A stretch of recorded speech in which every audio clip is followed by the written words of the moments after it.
Um, recording. Okay. So, hello and welcome to our Arizona Daily Star Opinion Reader Chat. Our special guest today is Tucson City Manager Michael Ortega. We are here with Sarah Brown, our opinion coordinator, and David Fitzsimmons will likely join us midstream. So Michael Ortega has been the city manager for 6 years and oversees the city's 4,500 employees and the $1.7 billion annual budget. In my recent memory, Mike, I think you're the longest lasting city manager that comes to mind. Is that accurate, or is that just my municipal memory? Actually, I'm second to Joel Valdez. Okay. So, Joel Valdez was manager for about 16 years, so I'm the second longest. Well, congratulations. That is a feat Thanks. in and of itself. I like the way you said lasted, so that's awesome. Endured. Endured. So Sarah, would you go ahead and tell us how to mute, do the chat, ask questions?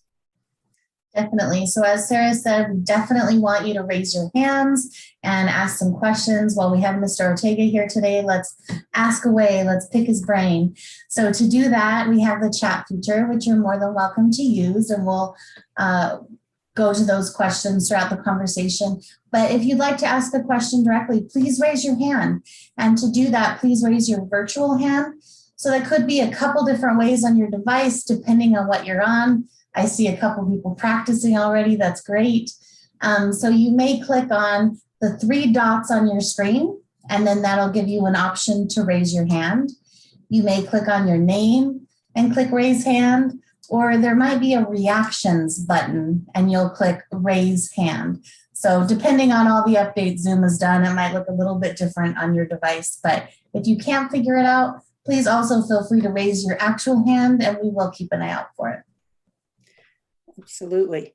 So we are, I know, Mike, you are super busy being the city manager. I know, does the work slow down in the summer months for you as a city manager, or is there never an off time?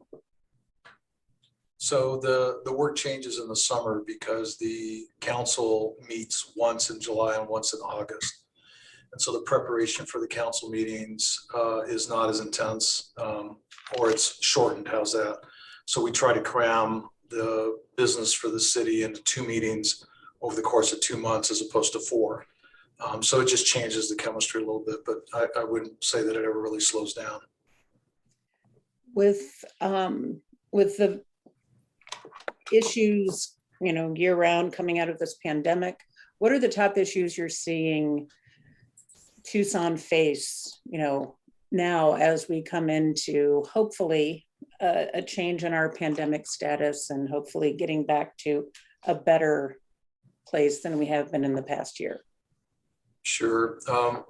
So I think the big issue for us and really for the leadership team is, as we come back, and I'm going to use the term normal, but that's relevant, right? To some semblance of normalcy. How do we take what we learned during the pandemic? The fact that we're able to have this kind of a meeting, right, where you have folks from pretty much anywhere participate, and there's tremendous value in that. But how do we really strike the balance between the in-person interaction, the personal interaction, if you will, and the virtual environment? And part of the conversation is, how do we maximize that and take advantage of both opportunities? I can tell you that I don't have the answer to that. I've got a lot of folks that are thinking about it. Part of it is, we realize that we can do our jobs, a lot of them, from pretty much everywhere or anywhere. But yet there are some you can't, right? You can't be a police officer, you can't be a firefighter remotely or virtually. But an accountant and maybe someone who's doing traffic engineering analysis, they can do their jobs and their roles virtually and remotely. So how do we as an organization, and quite frankly, think about it in terms of recruiting, not only folks that might want to work for the city of Tucson, but also, preparing and providing the infrastructure for the community to be successful in that same realm. So some of the pieces that involves is not only workspace, work environment, and how do we use it and craft what the future employee looks like. And I'm not talking about future employee in terms of folks that don't work here, but everyone, all of us, 5 years from now, what does the environment look like 5 years from now, so that we're able to paint that picture and become an employer of choice, so that we are recruiting top talent. And again, not just as city government, but as the community, making sure that the infrastructure is in place where we can recruit top talent for all of our businesses within the community. So that's really, in my opinion, the challenge that I see we're faced with, is how do we take advantage in a positive way of the pandemic and what we learned during the pandemic. And you mentioned lessons from the pandemic. What are two lessons beyond the remote working that you've taken away from this time? Sure. So just to give you a little bit of background on it, when the pandemic was first rearing its ugly head, we sat around on a Monday and basically determined that we had to go to a virtual environment. And the challenge was, we're going to try this on Wednesday. That's 3 days, right? We're going to try this on Wednesday. We're going to dissect what we learned on Thursday, and by Friday, I'll make the call if we're going to go or not. And so we did exactly that. We implemented a virtual environment from Monday to Wednesday and said, you got to figure it out. And the lesson, the good lesson, is that all of the energy and effort we put forth to developing flexibility, developing innovation and creativity, and all the things that we've been talking about for over 5 years were put into place overnight. And the ability to do that for an organization of our size is really nothing short of amazing. And I'm very proud of the team. I think that everybody was a little nervous, including me, I don't mind telling you, when you're trying to embark on something that you've never tried before. And by the way, keep in mind, we had no virtual work environment before that. We had very, very few people that were doing anything virtually. As a matter of fact, probably on one hand. And to take in excess of 1,000 people, that or a drop of a hat. And then when you start to expand it, over 2,000 people started to do it in just a week's time. By the following Monday, everybody was able to, about 2,200, I believe was the number, went remote. I will tell you that that's a lesson that we've pushed hard to say, look, recognize that we did this by working together. There were no silos or departments, everybody working together, trying to figure out and help each other and provide each other with the environment to be successful. The downside is we realized and recognized that it was very stressful on employees to not have interaction with colleagues and to, in essence, not have a separation between work and home. When you work, and I don't mind telling you, I worked out of my dining room, don't have an office at home, worked out of a dining room for a year. And when someone comes in to get ice out of the ice maker, or grandkids running through the house and screaming, and there's a level of stress that initially it's okay, that's just part of working remotely. But after a while, it becomes stressful because you're worried about, losing your train of thought. And plus, when your machine's always on and it's in the next room and you hear, ping you, if you will, you're wanting to go over it. So there's no downtime. And so that was a real challenge that we hadn't anticipated. We didn't expect. And though that level of stress multiplied times, the folks that we had working remotely really became an issue for us in terms of the conversation. So part of going forward in those lessons learned is that balance, is making sure that the work-life balance is maintained, but also that we have an opportunity for us to have productive, work, if you will, but also giving people that downtime. That's really important. Yeah, I understand what you're saying with your office computer is always there. Brian, why don't you kick us off with the questions? I'll go ahead and echo what June put up in the chat. Is how are we protected against ransomware in Tucson here? I have not heard anything bad coming out about Tucson, but I imagine we're being attacked all the time. So I wish you would have said you've never heard anything bad, because now with my luck, right, this afternoon. But thanks, Brian. That's a great question, and one that does keep us paying attention. We get hit with attacks on a very, very regular basis. Matter of fact, probably by the minute, if not by the second. We've got a team that works really hard to keep us safe, keep our data safe, constantly evolving. I don't mind telling you that really looking at beefing that effort up in the coming year as a part of the budget.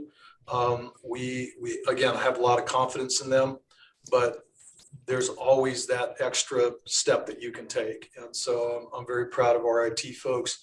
They do keep us safe. And by the way, the virtual environment wouldn't have been possible without them. I mean, they really stepped up in a way that, they're the unsung heroes, if you will, that made all this stuff happen, right?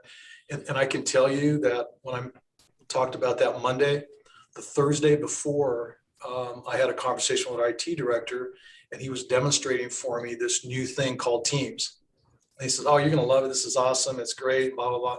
And I sort of paid attention, but then all of a sudden the following Monday, it became my life. Yes. But the cyber attacks are very real, and we've been very fortunate to have a great team. And I'm really pleased that we've been able to withstand so far the attacks, and we're gonna bolster that and shore that up here in the near term. Excellent. Yeah, it's part of that too, is the evolution and getting a budget enough to be able to use the latest and best tools to prevent that kind of thing. And good luck to you on getting the budget for that. Yeah. We have a question here from Peggy saying, to put it in context, could you please explain your relationship to the council and mayor? Sure, and I probably should have said that early on. Thank you for asking that. I didn't think of that, to be honest with you. This is my world, so I just assume everybody understands it, right?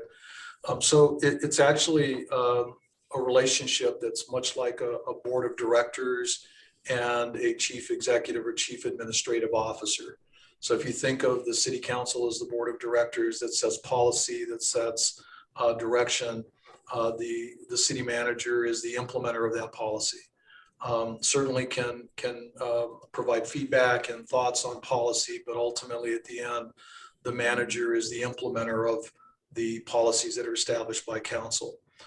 And so, for example, all of the personnel, with the exception of the appointed officials, and I'll talk about them in a minute, but the personnel, all of the staff reports to the city manager.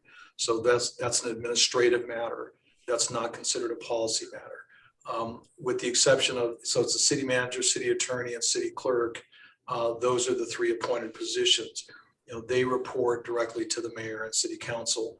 All of the other staff report directly to the city manager. And so all matters of personnel are that of the manager. Preparation of the budget on an annual basis and recommendations on the budget are another function of the manager. I don't approve the budget. I just make a recommendation to the council for consideration. And when I say the council, I mean the mayor and city council for consideration on an annual basis. So I don't know if that helps, but it's basically the separation between policy, laws, rules, direction, and administration, implementation. Kind of think of it as strategy and logistics. The logistics pieces are the responsibility of the manager. So with that, we have another question about cyber attacks, a follow-up from June. Do you receive federal updates and or help regarding cyber threats? We do on a very regular basis. We've got a very strong network, not only through our IT folks, but also through our law enforcement folks. When they hear about cyber attacks, they get that information in real time, both to react to or prepare ourselves for. So we definitely have good relationship with our federal partners on that. And I can tell you, I was over in the IT area, and I was looking at their map. They have like this map that shows from where the cyber attacks are coming, and they're coming from all over the world. It's not any one spot. They literally come from all over the world, and so they're always, you know, fighting off these folks that are trying to do harm.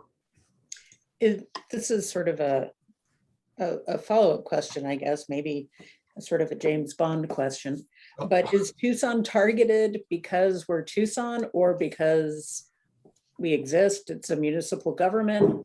Is there something special about Tucson that makes us more of a target than someplace else? So Tucson's very special, right? We all know that. But here's the reality. Most of the attacks are not specific to Tucson. I'll use the term spam. They will go out and try to hit and find a weakness. And I don't mind telling you that I had an email come through a bit ago and, you know, violated the rule, right? It looked legit, looked like it was real. And I clicked on the link to do whatever it was supposed to do. And bam, that fast, my laptop was infected and we had to go through all these gyrations of it. Come to find out that malware, that bad stuff, right, that cyber attack was not directed towards me. It was directed towards, you know, probably hundreds of thousands of people. And it's just enough to get in and get somebody to make a mistake or do that. And then you run into trouble. Now, I will tell you that we do fall into a few categories, right? One, we're a public government or public agency. So there's, you know, tax on public agencies. Two, we're a utility, so we have people's, you know, financial information and that, so that brings with it some challenges. So it's not unique to Tucson, but because of the businesses that we're in, you know, it tends to add, you know, quite a few. You know, I wish I'd have known I was going to be answering that. I would have gotten some numbers, but the statistics are staggering in terms of how much we get hit on a daily basis. It's incredible. That's the great thing about reader chats. You never know what questions. No I cheat wouldn't have sheet. asked that. So thank you, Brian. We have a question from Billy Holbrook. Would you like to ask your question? We could unmute. Hi, yes, the equity office. Now, I know you were looking for a director, and I thought maybe the director was going to be Jesus because of the qualifications that this person has to have. So has somebody been found? I mean, I know this came out of the Black Lives Matter. Yeah, so we are still working through that. You know, unfortunately, in the government, it takes a little longer. We have to go through certain processes. We are still working very closely to try to get someone on board, but we're just not finished with it. Going through some discussions, and, you know, I'll even call them negotiations back and forth on a variety of fronts, but we're close. At least I hope we are.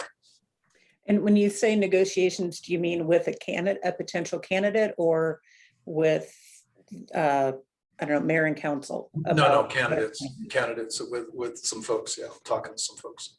And this is a question that has come up. Thank you, Billy, for asking about that. It's a question that's come up a lot in our guest opinions and our letters, which is, what the heck is an equity office and how is it different from the other offices within the city government that address issues of diversity, equity, equality, those sort of things? Sure, and that's a great question, and that's a fair question.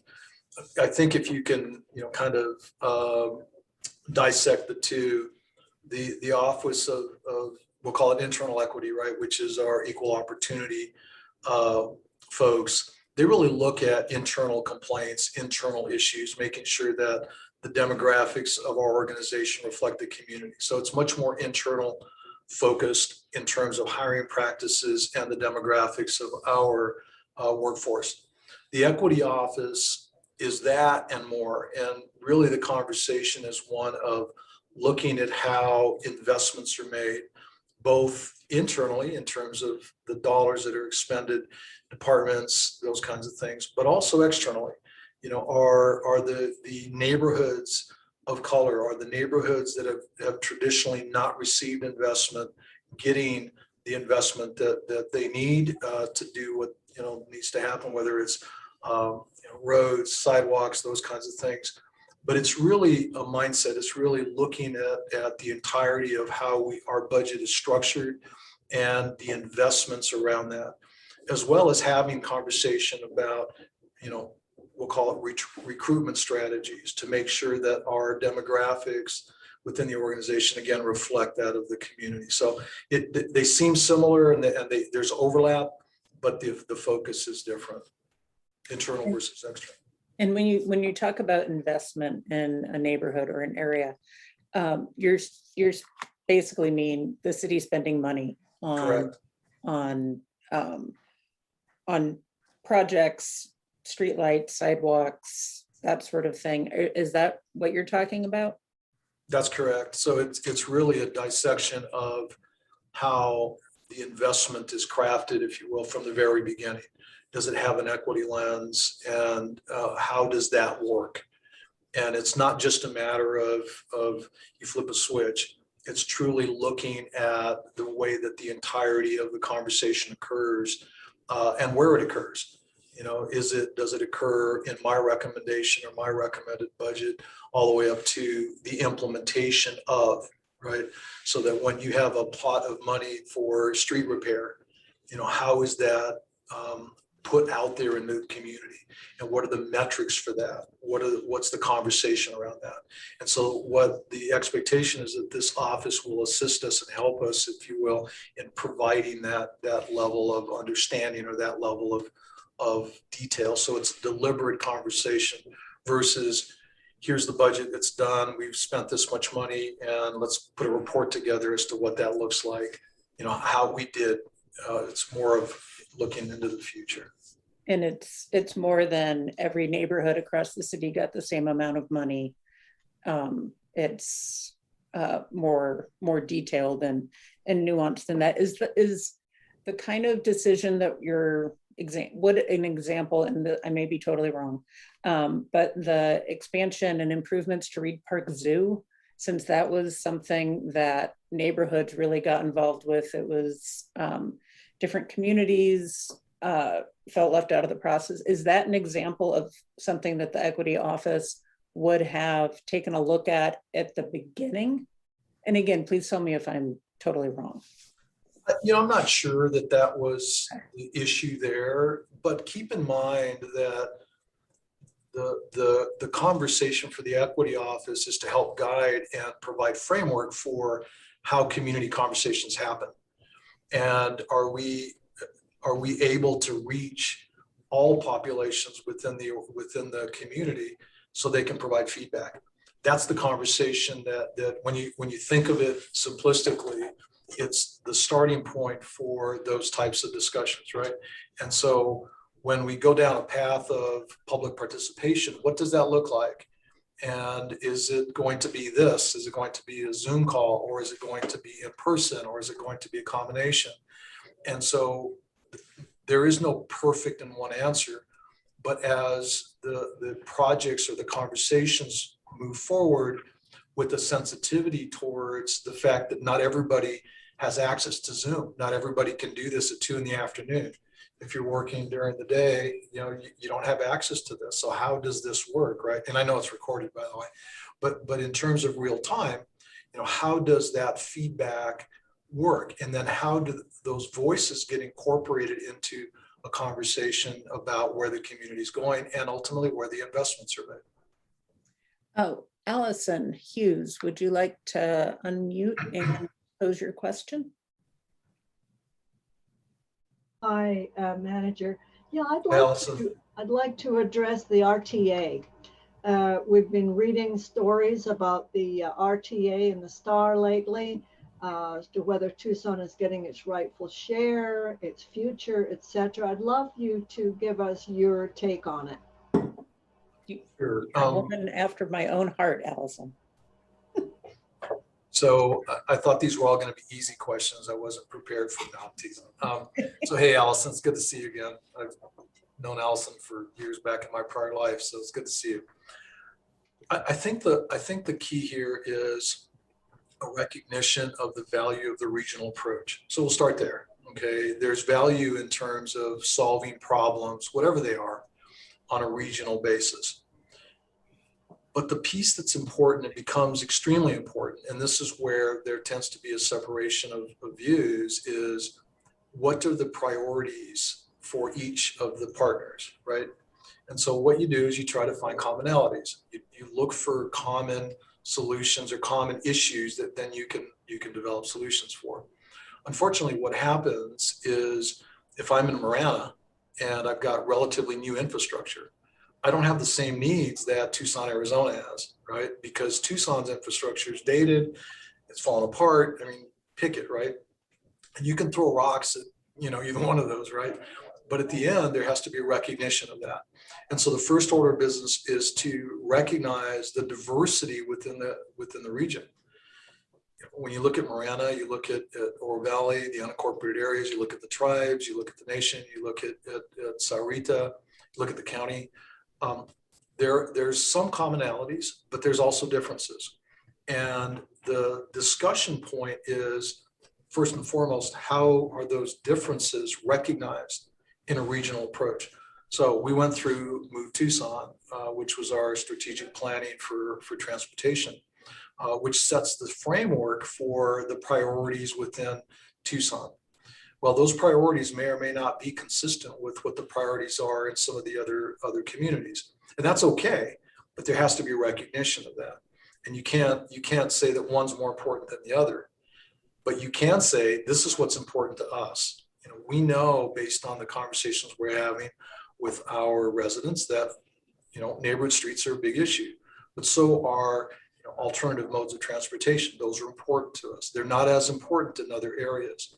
And so the conversation then needs to follow that understanding of the diversity. Okay, so that's kind of the first thing.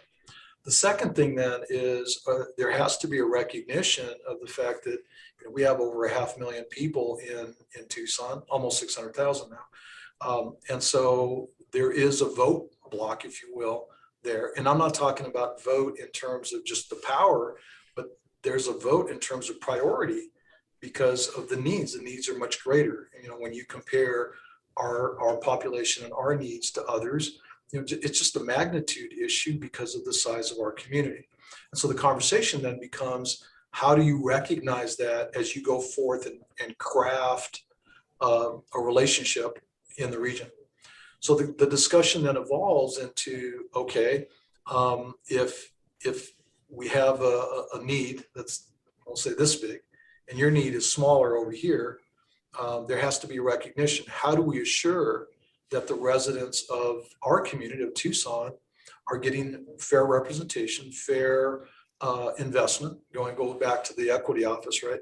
How do we assure ourselves that, and assure you as voters, that the investment within Tucson is in fact the we'll call it appropriate share or the fair share.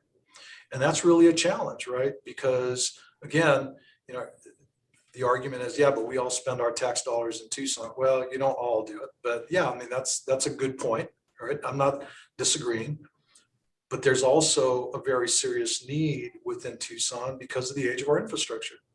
And, I've said publicly, there's no way that I would see our voters even entertaining a conversation about only corridor improvements without some mention of residential roads. The residential roads need to be addressed somehow. Now, what's the magnitude of that and what's the chemistry between arterials and neighborhood streets? I don't know exactly, but that's a discussion that needs to happen. And I believe that Tucson is ready and has been having those discussions. And I think that's really the bigger conversation. Unfortunately, the rhetoric, the conversation out there is one of that we're not getting along. And so it's really not true. I think it's more about here's the need and here's the problem.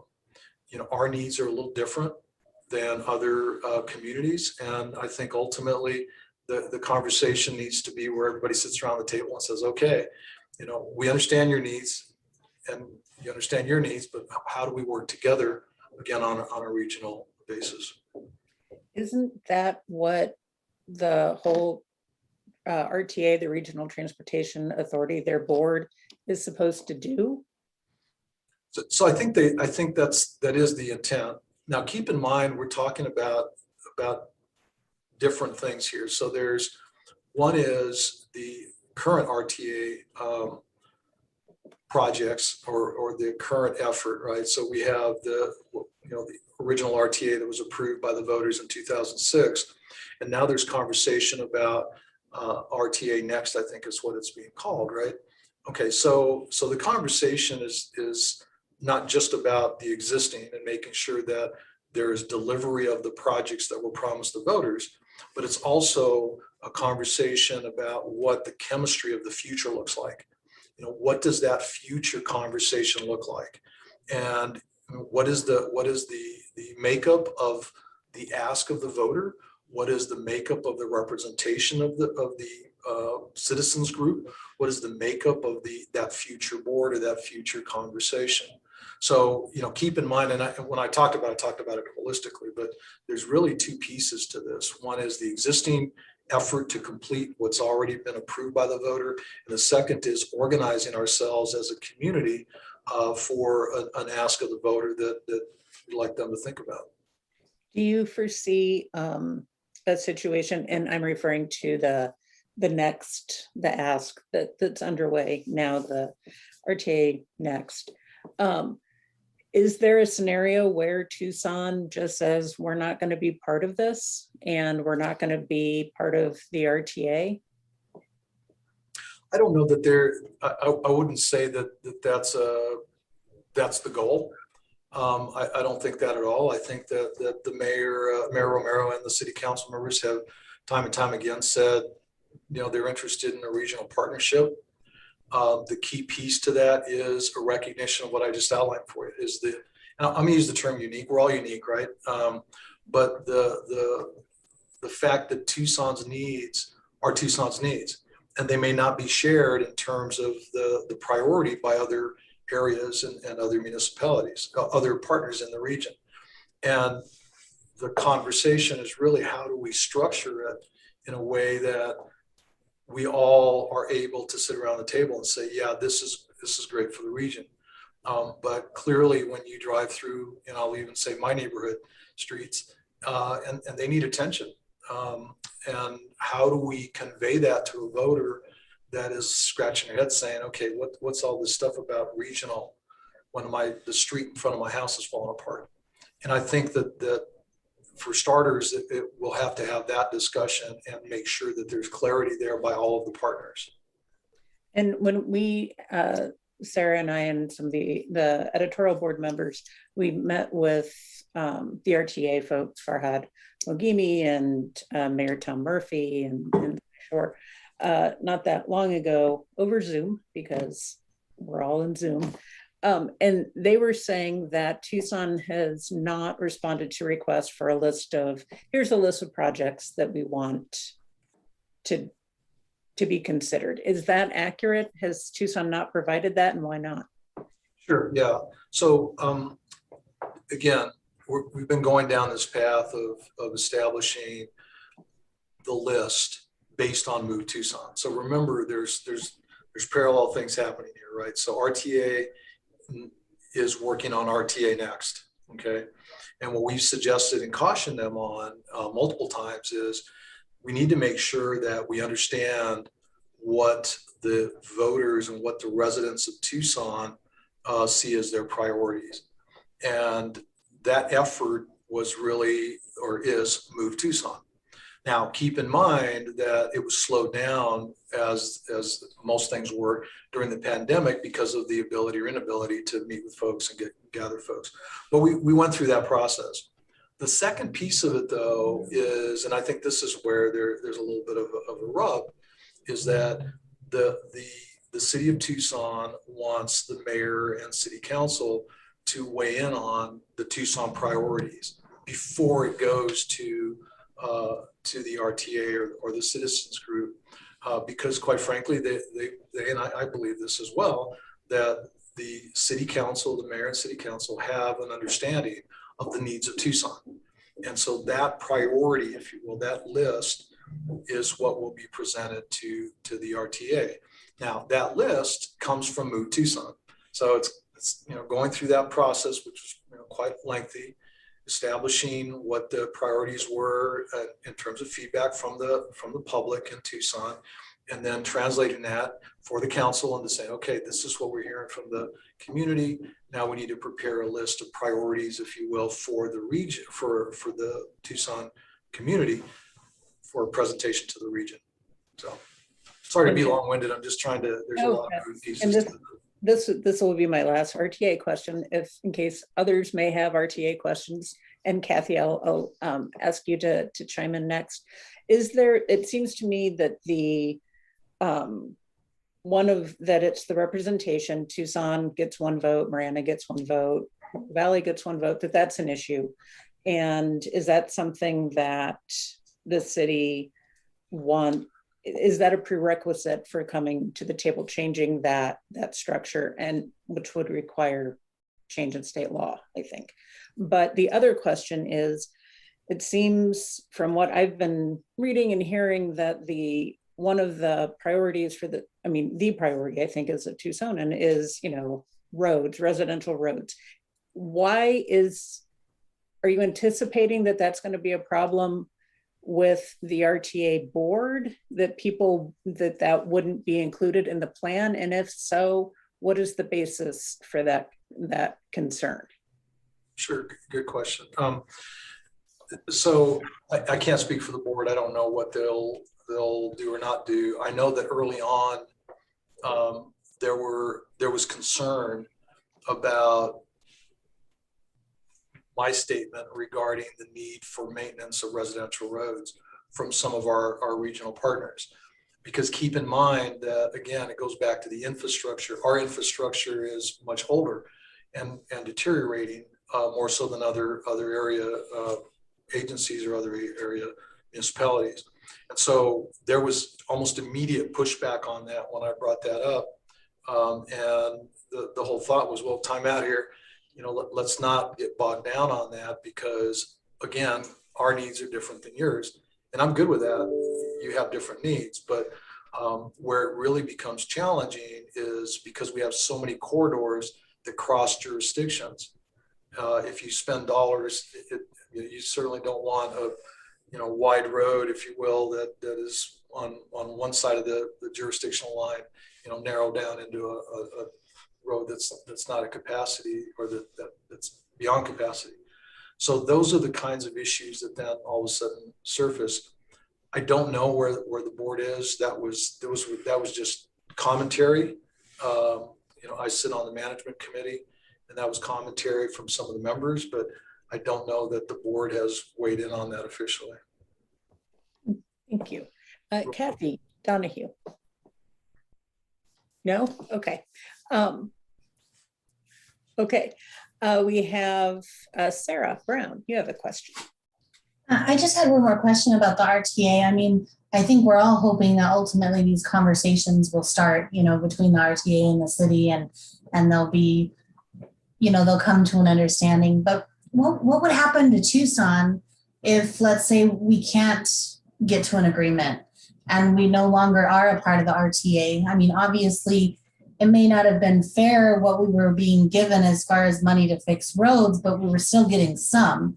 So if we then separated, what would that mean for Tucson? Would that mean we would need to look at a higher tax, or, where would we begin then?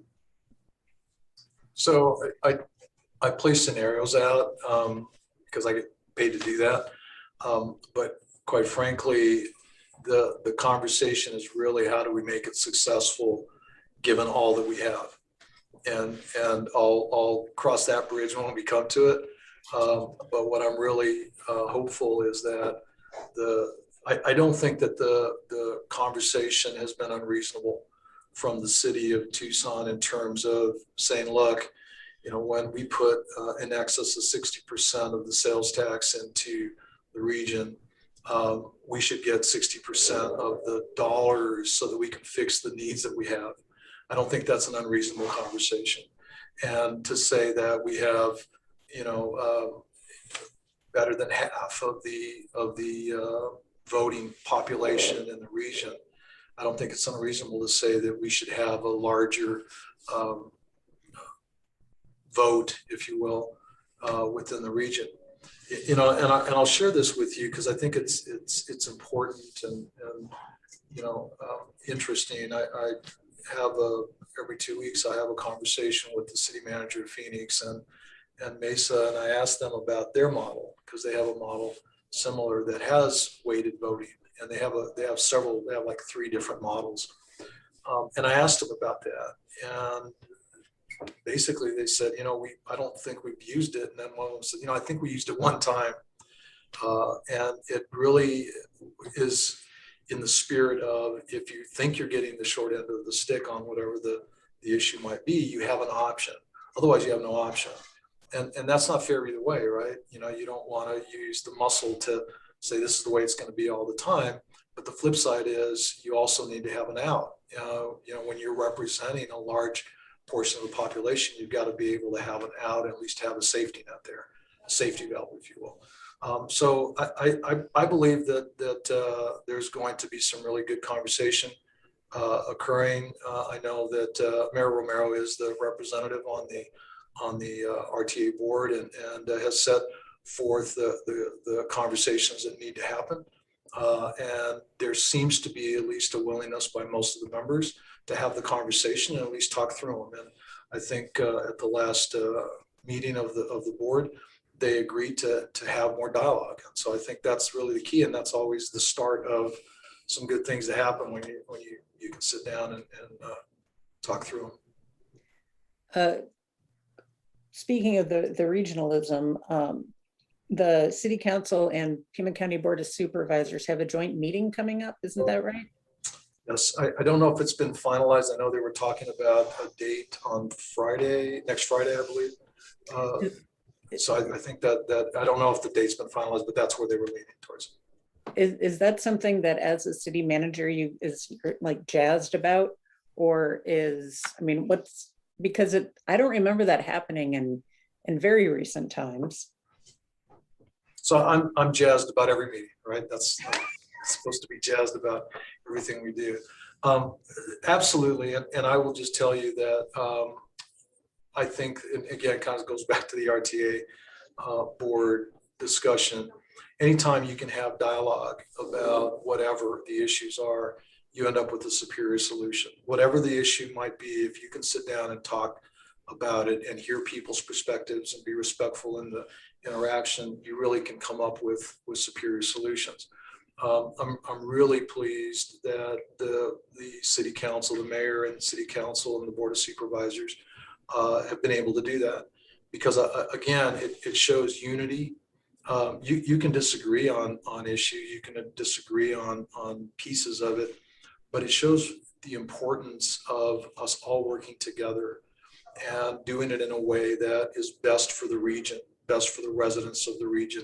It should not be a competitive, conversation. It should not be one where one throws a rock and the other throws a bigger rock, and it kind of keeps going back and forth.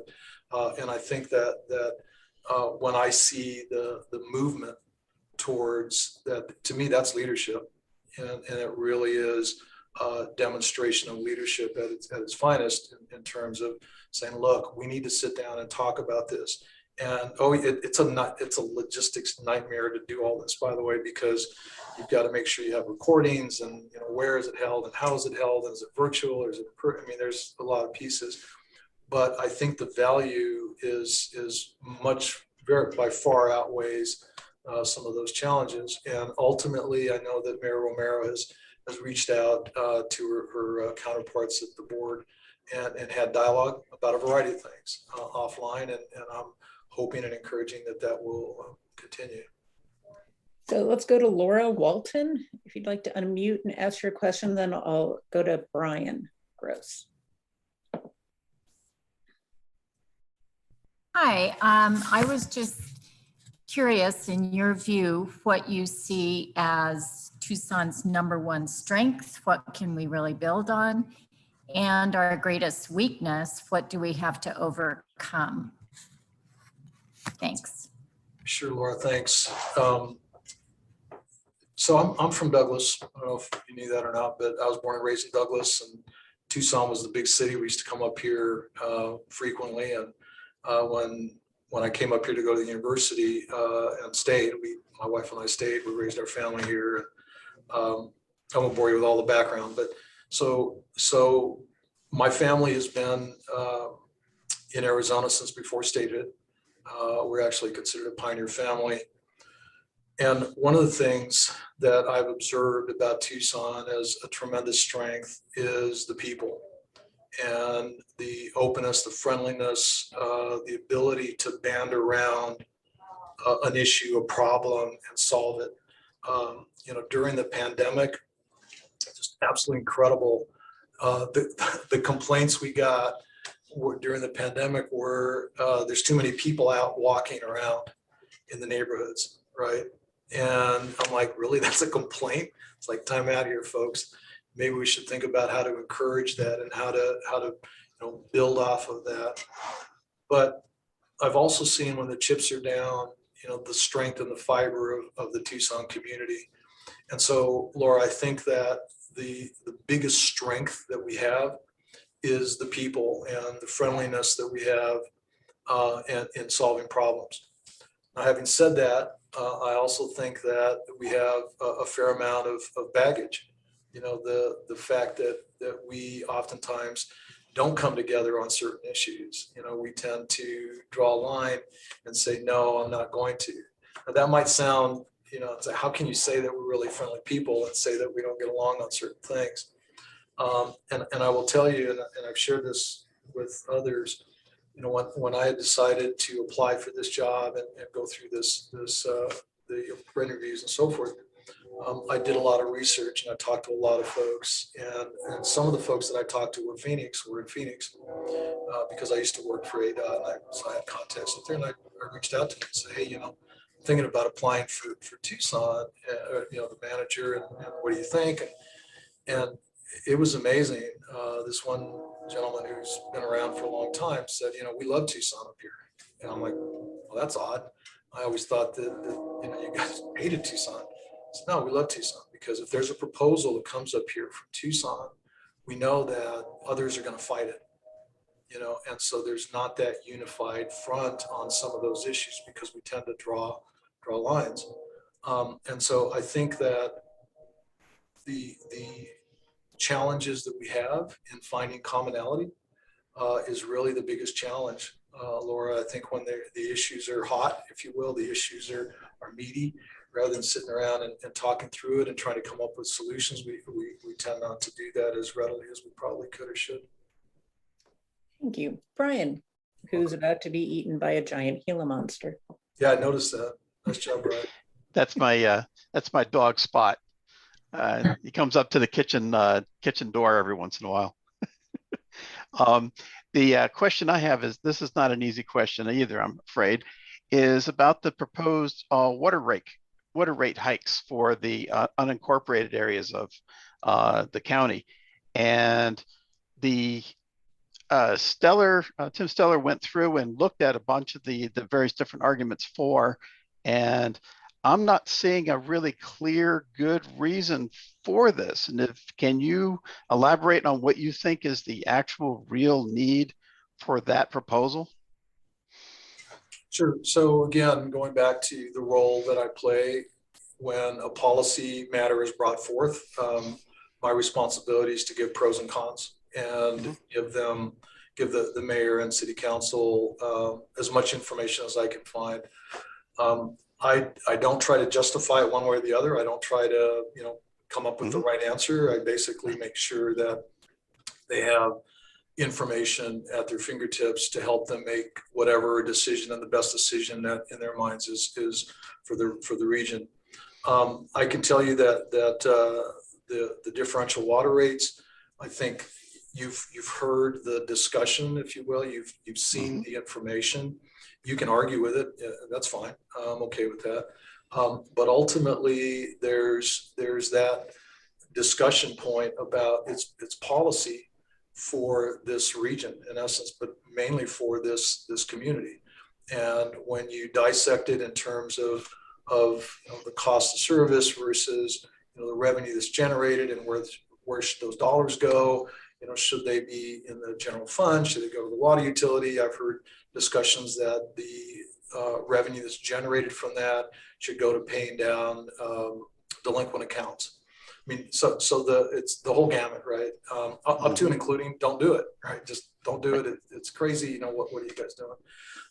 The bottom line is that, and I won't rehash all of the arguments pro or con or why it's a good idea, why it's not a good idea. The biggest issue I think that is important here is a conversation around it. And if at the end the policymakers, the mayor and city council decide that that's where we want to go, they want to go, then we live with it and we move forward. If after all of that dialogue and that open dialogue and openness, they decide not to, then that's great too. And I'm not trying to be evasive on it. That's just the fact. That's just my world in terms of providing them with the information. And I don't mind telling you that they're really, really smart and they ask a lot of tough questions, some of which they get from you all. But others, they just say, wait a minute, this doesn't make sense. You said that it was going to be X percent here, but over here it says Y percent. Why is there a difference? Or you said this is a downside. Why is that a downside? And let's walk through it. And so there's a lot of discussion points that happen leading up to we'll call it a vote or a consideration by the mayor and city council. Okay. All right. Very good. And this is, I believe there's a public questions on this on June 8th coming up. Is that correct? Yeah. So June 8th is consideration, and I'm careful to use that term, for consideration because I don't want to be presumptuous and suggest that the council will approve because I don't know. If I could predict what they were going to do, then I'd be doing something else, right? But clearly they're on schedule for a consideration on June 8th, next Tuesday. And then they'll give me direction on what the next steps are going to be. And then we'll go down the path, whatever that path is, we'll go down it after that. Okay. Oh, Sarah Brown, you get probably our last question. I just was curious, Mr. Ortega, if you read letters to the editor and the local op-ed pieces to kind of see what people are talking about, and if you put any weight into them when you're bringing issues, to the council and the mayor that you guys are discussing. It's a great question. Do I put any weight on it? Well, it's another factor in terms of input that we get. I mean, I get a lot of feedback. By the way, a quick shout out to Penny and Joe, if you're listening in, and Bill. They're my neighbors and they had wished me luck on this. They stopped, hey, I saw that you were going to be on. So Penny and Joe, if you're on, and Bill, hope you guys are listening in. I think that op-ed pieces and letters to the editor do provide an understanding of perspective, but I also take it in context too. We've got over 500,000 people, and there's a lot of feedback we get, being out and about. The council gets it, variety of sources, everything from social media to email to being out at events. So it wouldn't be accurate if I said that I don't read it. And I don't mind telling you that when I first started, I was asked continuously, did you see that article in the paper? And I'd say, no. And then, well, did you see that? No. So now I do every morning. I read this. So you're welcome for a little shameless plug there for you guys. But it is an important piece of the puzzle in terms of feedback that I get, but also the council gets as well. So, and I appreciate it. You probably won't see one from me anytime soon, but I do appreciate it, and I do take a look at it. Excellent. Well, So, oh, Donald, we have, I could not find a way to raise my hand in my version of Zoom. Quick question to round us out, and then Sarah will tell us what's up next week. Hi, Don. Yes, sir. I'm not sure my question is going to be very short. Let me ask it. During the May 4th session, study session item on the Reed Park Zoo expansion, Vice Mayor Lee asked you about how we can avoid going down the same path when these kinds of projects come again. You spoke of not having looked at the planning process with that lens, and that dialogue was not broad enough. Can you give us an update on conversations you might have had with your directors? Has there been any follow-up? Yeah, that's a great question. And it's actually a pretty short answer. The short answer is yes. There's been conversation and there's been dialogue about it. And by the way, you know, if it sounded like I was finding fault in the process that was there, I really wasn't. It's always easy when you're finished with the process to look back and say, maybe we should have done it this other way. Because there was no ill intent there, you know, either from the folks that were doing the design and the public outreach and for the zoo and so forth. And, you know, people can argue that, and that's fine, argue away. But, you know, when I look at it, it's like, okay, why is it that folks are coming, you know, out today and saying, hey, I didn't know about it. And so then I say, okay, what process did we follow? Let's talk through that and make sure that we have this dialogue in a very open manner, et cetera, et cetera. What we found is that part of it is the method by which we reach out. And, you know, it's a different day. It's a different chemistry today and how the people get information, how that information is translated. And so part of the conversation that we're having internally is to make sure that we are current. We are current in the way that we communicate with folks, and we're staying in front of that, not behind it. And I think the context of that is really to make sure that we're having those discussions now on what that chemistry of getting the word out looks like. And so, you know, we can argue that, you know, well, you know, we should have done that. Well, okay, that's fine. But again, hindsight's always 20/20, right? It's always easy. But I can also tell you that there will be even more robust discussions about those kinds of issues, those kinds of projects going forward. And I will also assure you that no matter how much we try and how much we do, there'll still be folks that didn't get the word, that didn't hear about it, didn't know about it, you know, and they'll be jumping up and down. And so what we do is try to minimize that miss, if you will. But I can tell you, it's a never-ending challenge for us.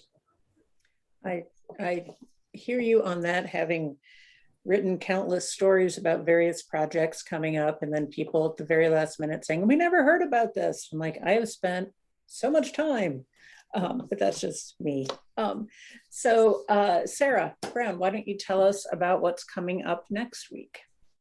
So we thank you so much for being here with us today and taking time out of your really busy schedule. We appreciate it. And not that today wasn't exciting, but next week we're doing something really lighthearted and fun, because I think we all need it. I think everybody we talk to is like going through something, so we just need something to chill out and have fun. So we are doing a pet show and tell next week. So we've had human guests all this time for the last year that we've been doing these. So yeah, Brian, you can bring the Gila monster. So we just thought it'd be fun, something fun and lighthearted. Show us your pets, tell us their story. And then we've also invited a few of the local shelters that are totally overwhelmed right now. And they have kittens just coming out their ears and puppies. And so they might show a couple to pull on your heartstrings and see if maybe you want to adopt them. So we look forward to something fun like that. Yeah, it'll be fun. So thank you. So Brian, now you're about to be eaten by is that a bobcat? Okay. I feel like you're in danger at your home by large. You must live in an atomic area. So thank you so much, Mike, for Mr. Ortega for joining us, and everyone for tuning in, and we will see you next week.